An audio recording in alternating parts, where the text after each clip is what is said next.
Hey guys, what's going on? Mara Riopel here from the New Network Marketing.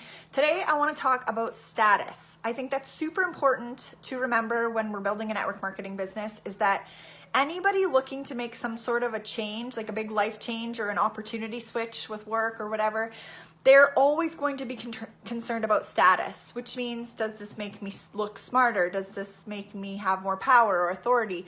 Does this give me more money? Does this, you know what I mean? Like, they're going to weigh out all the benefits about how this looks.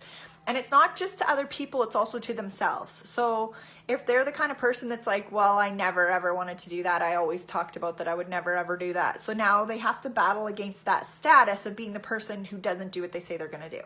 Not to say that that can't still happen, but when it comes to something like network marketing, you have to be cognizant of the psychology behind this, because even somebody, it doesn't mean, like, status doesn't mean that you have to be driving a Lamborghini. Oh, he's just so worried about status. It's like, no, even the person driving a Corolla is worried about status because they feel very proud to be part of the same type of crowd that buys a sensible, economical, dependable vehicle like a Toyota or whatever. Like, so it doesn't have to be this like fancy yachts and helicopters and Lamborghinis or Corvettes to be a status symbol. Every single one of us is always concerned with status, whether they realize it or not. Even if you're living on an island, not using plastic, making your own shoes, like, it doesn't matter. You're still concerned about the status of what that looks like to you or to others. Otherwise, we wouldn't make those choices. It's something that guides us, right? So when you apply this to a network marketing business, you have to make sure that you're building that know, like, and trust factor with somebody ahead of time. Because when they're even considering making a switch to something like a business like network marketing, they're going to automatically have their backup, right? Because what's the industry known for? Being a pyramid scheme, being just a bunch of crooks, being, having a terrible reputation. They don't want to prospect friends and family. They don't want to lose relationships. They don't want to feel less than if they're already successful as a professional. They don't want to be seen as somebody who's being lowered to a different level for a different type of career or whatever. Whatever the case may be, we are up against huge blocks when it comes to status with the network marketing industry. So that's why I always say build a different business out front that disarms people. And what I mean by that is you're not trying to manipulate or trick anyone. You're trying to come in. First, you're building a business out front because you do have other talents that you want to build out anyways. Most of us do. We're multi-passionate entrepreneurs, most of us. And you also want to build right now money, because network marketing doesn't make you $1 million in the first day. It just doesn't. Not if you're building it properly. And even if you were building it properly, it takes some time. Anyways, so you build a business out front, but that also allows you to pull the right type of people towards you who are already going to know you, like you, trust you. And then when you start dropping soft hints or soft facts or soft mentions, that's what I usually call them for our team. Drop a soft mention.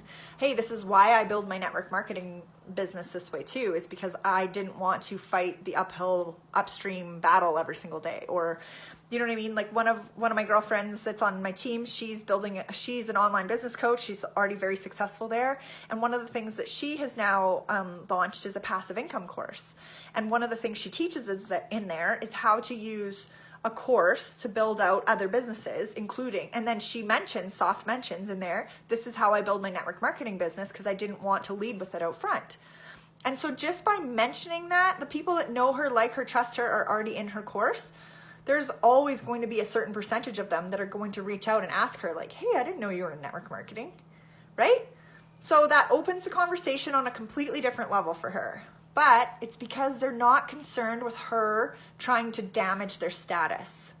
And for a lot of us, and probably for any of you guys who are watching this video, if you're interested in the new network marketing and new ways to do things and the new tactics out there, then you're not interested in perpetuating that same old prospecting mentality online where you're just taking the tactics from the 80s and 90s and you're just applying them out into the online space, which is just aggravating and annoying and bugging people. Not to mention, you have to have really thick skin to go through that much rejection all the time. And it's not that people like me are afraid of rejection, because I literally used to do that as a profession. I cold called for oil field and construction clients for commercial insurance. I fully understand what it takes to prospect. That's not whatever you want to call it. That's not I'm pregnant. I'm losing my words today. Oh my gosh. It's just like, I totally understand how to prospect, how to move through clients, how to follow up, how to get somebody on your list. But the difference is in network marketing, you're usually making about a $50 commission, whereas in my business in insurance, I was making a $5,000 plus commission on every account, which makes you have a shorter list and want to follow up with it a lot more, right? So that's why we build different businesses out front. We put funnels and automation in place. And it's because, guys, most driven entrepreneurs that you would actually want to work with on your team do not want to damage their reputation, which is status to them. So that was one of the hardest things that I had to face when I first came in. I was like, hey, to some of my girlfriends who would be awesome at our business, I was like, hey, I'm doing this thing and I want to tell you about it and I want to know your honest opinion. And they were just like, yeah, like I can see how the business is really smart, but like I'm just not interested in doing those things. So what did I do? I set out on a path to go and build a completely different way to do this business, because not that I'm going back to those girls right now, but once I have a whole bunch of my other stuff established, they're going to come to me. That's the whole plan, is marketing pulls people towards you. But in the meantime, I can talk to a whole bunch of people that I don't know without reaching out to every single person I've ever met, right?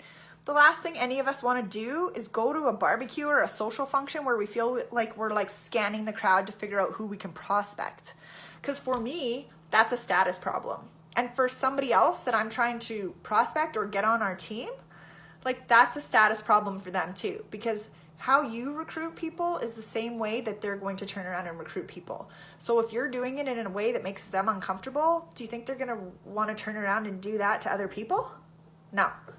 They're going to fail and bail, even if they sign up just to be nice. We've all seen it 100 times. So at the end of the day, you guys got to be really cognizant of the fact that status does matter to people. And if they think that they're hurting their reputation, or they're, you know, they'll do temporary status lowering, I guess you could call it. Like they'll take a temporary reduction in status if they know that in the long term it's going to be huge. Like I've had to do that with my business. This is like a really tough thing, but it's been a great learning experience for me. But it's been really tough on my ego. Like, hey, you go from this like 6-figure corporate income where I had a reputation and I had, you know, a lot of respect in my industry and stuff like that. And you step away from that, you go to something that nobody really knows about, especially network marketing. And then everyone around you is just like, what is your problem? Like, are you back up to your 6 figures yet? And you're like, well, not quite. That's a reduction in status. So I have to continuously fight against that to say, listen, this is a temporary reduction in status for me, but the day that I'm at 7 figures a year instead of 6, I'll be able to look back and say, yes, it was worth it. And that's 100% my plan. So if you guys are struggling with that same type of status thing, just know that you're not alone and that nobody starts out being a successful entrepreneur. You have to fail forward. It's just the way it is.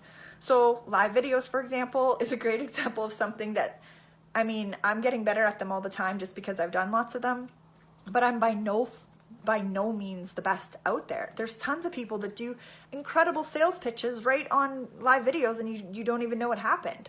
I just ramble away about my thoughts of the day, but I'm better at it than I used to be.